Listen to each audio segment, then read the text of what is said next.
Oke, ada pertanyaan nggak untuk mengajarkan menyapa, yang sama responnya untuk komunikasi satu arah dan dua arah?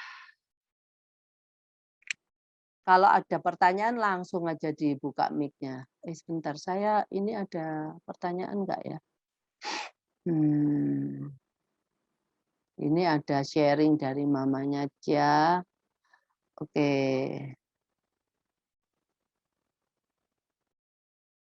Oke, kayaknya dari sini nih, dari Bu Lintang Sewu. Jawabnya, "Penting Bu, Ananda komunikasi dua arahnya belum sempurna." Oke.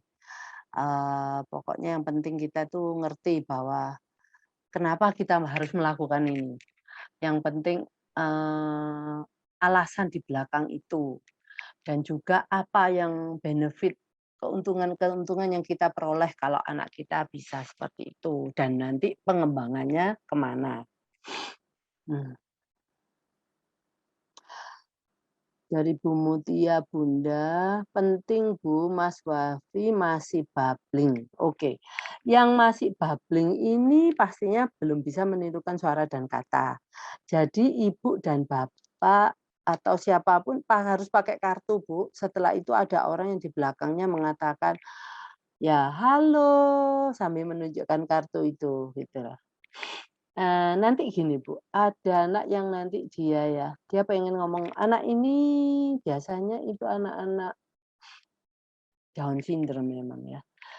Mereka itu kan sangat socialize, sangat friendly, sangat, friendly itu apa ya, pokoknya senang berhubungan dengan orang ya.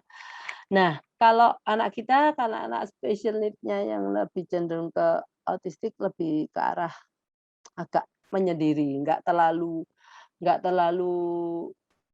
care, nggak terlalu suka sama orang gitu ya. Kalau dia nggak butuh, dia nggak terlalu peduli gitu. Jadi anak-anak ini yang nggak anak yang down yang tapi belum bisa bicara, dia bisa mengambil kartu halo dan mengatakan ke kamu sambil tertawa-tawa. Mmm. Nah, itu kan karena dia nggak bisa ngomong. Nah, kalau anak spesial, lebih cenderung ke cuek, kita harus, eee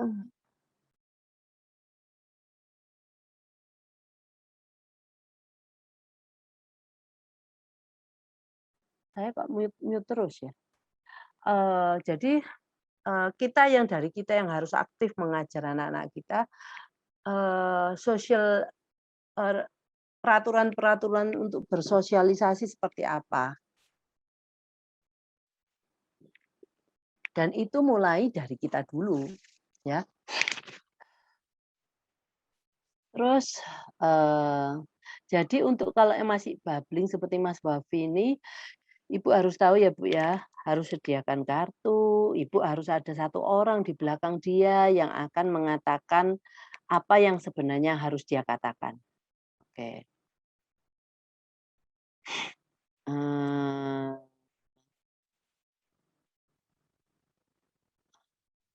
untuk mama cucu, maaf agak telat, iya, Bu, saya tahu sebagai seorang ibu tuh banyak banyak ininya ya, Bu, banyak tugasnya. Nah, untuk Budia Ayu, Mama Arfa, dia, izin bertanya, Arfa berverbalnya masih terbata-bata, seperti bilang, "Apel." Tapi untuk menyapa papa dan mama sudah bisa tanpa terbata-bata. Apakah dengan seiring waktu, dengan sering dilatih untuk bicara, apakah nantinya akan membaik? Ya pasti, Bu.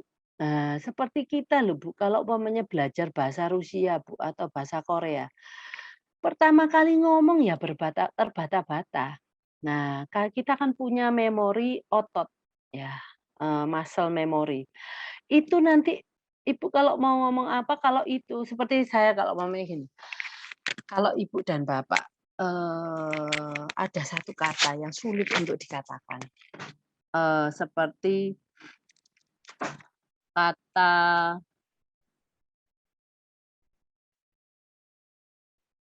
yang panjang, sophisticated ya, bahasa Inggrisnya. Apa-apa tuh? Nah, kita akan belajar mengatakan itu pelan-pelan dulu kan. Sophisticated. Nah, sampai akhirnya kita bisa ngomong agak cepat, terus akhirnya kita ngomong tanpa kita mikir. Dan kita akhirnya ngomong sophisticated. Nah, seperti itu. Maka dari itu kalau ibu pengen dia bisa apel, nah, dia harus sering-sering ngomong kata ini. Mungkin tapi ya nggak terus ngomong apel apel apel apel apel. Mungkin ibu, kita berusaha pakai acara menghitung apel. Satu apel, 2 apel, 3 apel. Nah, apapun jadi nggak terus kelihatannya silly kan Bu, anak kita akan belajar ngomong apel apel apel. Jadi carikan, eee eee,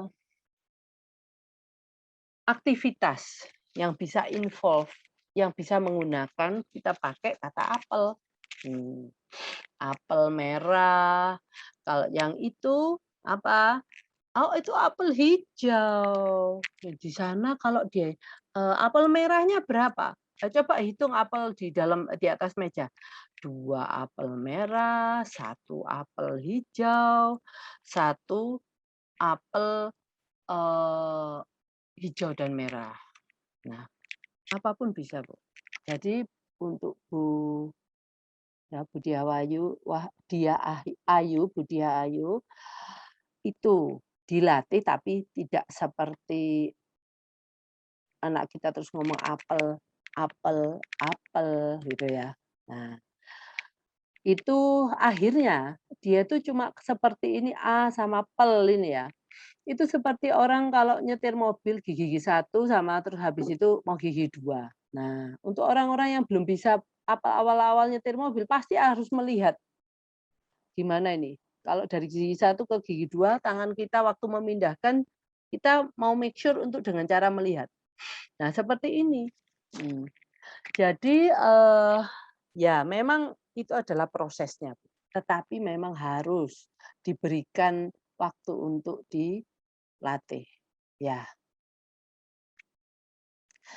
oke, cara melatihnya yaitu Bu ya, terbata-batanya hilang berarti Ibu harus sering, setiap hari mungkin 3 kali ada sesi, yaitu mengatakan sesuatu, meniru suara dan kata. 15 menit 15 menit 15 menit. Nah itu, mungkin Ibu nanti bisa pakai brush atau kalau nggak usah pakai brush ya sekarang dia harus, eee, melatih oral motornya lebih sering. Paling enak itu dengan cara menyanyi, eee, kayaknya, "Topi saya," nah akhirnya dia ngikuti. Terus pada waktu dia mengikuti, Ibu lihat tingkat kesulitannya itu sangat tinggi sampai dia harus pelan-pelan. Nah, dengan cara seperti itu. Tapi kalau anak Ibu sudah lumayan cepat, ya topi, nah, kita cuma ngomong topi, dia yang dress-nya. Sisanya dia, karena dia sebenarnya, sudah bisa tapi kita cuma mau latih. Jadi kita coba, kita lihat, kemampuan anak kita. Jangan memberikan tugas yang terlalu berlebihan. Jadi kalau umpamanya, wah kayaknya saya perlu 50-50. Topi saya, topi saya bundar 3 ya, harus ada satu orang yang lebih banyak ibu atau lebih banyak dia. Atau dia yang nggak bisanya saya. Jadi topi, dia ngomong, "Saya," lah sangat, penuh effort ya, penuh effort untuk melakukan ngomong saya, terus kita sama-sama ngomong bundar, kayak atau ibu yang ngomong bundar. Jadi kita bisa, mengatakan itu kapan pun, jadi nggak harus dia di belakang atau dia tapi for sure anak ini sudah tahu, hafal ragu ini gitu loh. Itu bisa jadi ajang untuk melatih kata-kata yang terbata-bata ini.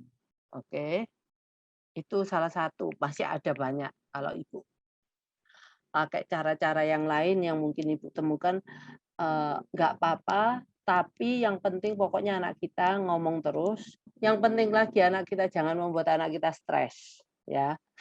Jadi ya itu kalau dia nggak bisa ya kita ketawa aja, oh kita bantu gitu loh. Jangan terus membuat itu sebagai suatu tes. Ya, kita pun seneng walaupun anak saya waktu hari ini belum bisa, oh anak saya belum bisa, tapi nanti pasti adik akan bisa. Kalau kita aja, kita, apa ya, kita yakin, mmm, yang dia perlukan bahwa kita mempunyai keyakinan atau memberikan dia support, "Kamu ndak bisa," ya kita coba lagi sampai bisa, gitu ya. Eee Bu Alfa. Nah, Bu Alfa ini punya ada sharing nih. Nah, tuh gimana ya kok jadi besar ini? Saya pengen sama seperti Cia dulu, Ibu Mingve, waktu belum verbal, saya selalu menyapa setiap bangun tidur dan cara membangunkan Cia, "Selamat pagi, Cia," nah, gitu. Dan sebelum tidur malam, "Selamat malam, Cia, selamat tidur." Jadi sekarang setiap bangun tidur dan mau tidur selalu saya sapa saya. Oh, sekarang Cianya yang menyapa Ibu ya. Menyapa abangnya dan papanya. Malah sekarang jadi, Siti Ramah sama tetangga. Saya nggak tahu Siti Ramah, mungkin sama tetangga dia ini ramah sekali ya. Yang dikenal seperti, "Hai Pak D, hai Nenek, hai Ibu Aji." Emang ortu harus cerewet seperti hari, walau anak belum verbal.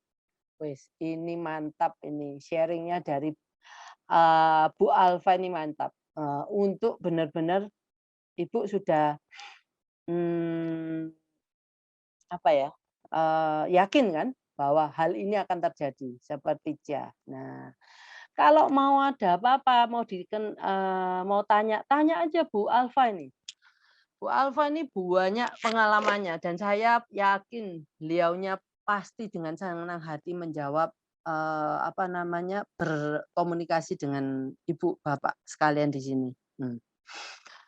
Oke, ini dari Wang Xiaojing. Oke, siang. Izin bertanya, anak saya kok ngomongnya suka ditarik panjang gitu ya, misalnya, "Saya." Itu biasanya, Bu, kalau umpamanya apakah Ibu juga seperti itu waktu mencontohkan? Nah, jadi nggak ngomongnya, "Saya." Ibu ngomongnya juga, "Saya." Jadi semuanya tuh dipanjang-panjangin. Nah, itu salah satu. Atau dia memang butuh waktu untuk dari ngomong, kayak ini ganti persneleng ya, dari persneleng "sa" menjadi persneleng "ya". Dia mengganti oral motornya loh, posisi oral motor, saya. Dia butuh waktu panjang, maka dhamma dia dipanjang-panjangin.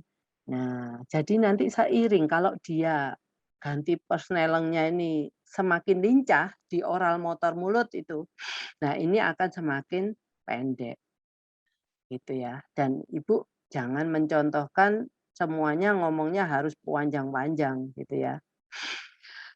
Pak Alfon, kalau kadang-kadang suka dikasih eko, itu gimana, Bu? Contoh nyanyi balonku ada 5. Oh, dia ngomong 5 mama gitu ya? 5 mama gitu. Eee, apakah ini selalu seperti itu, Pak Alfon?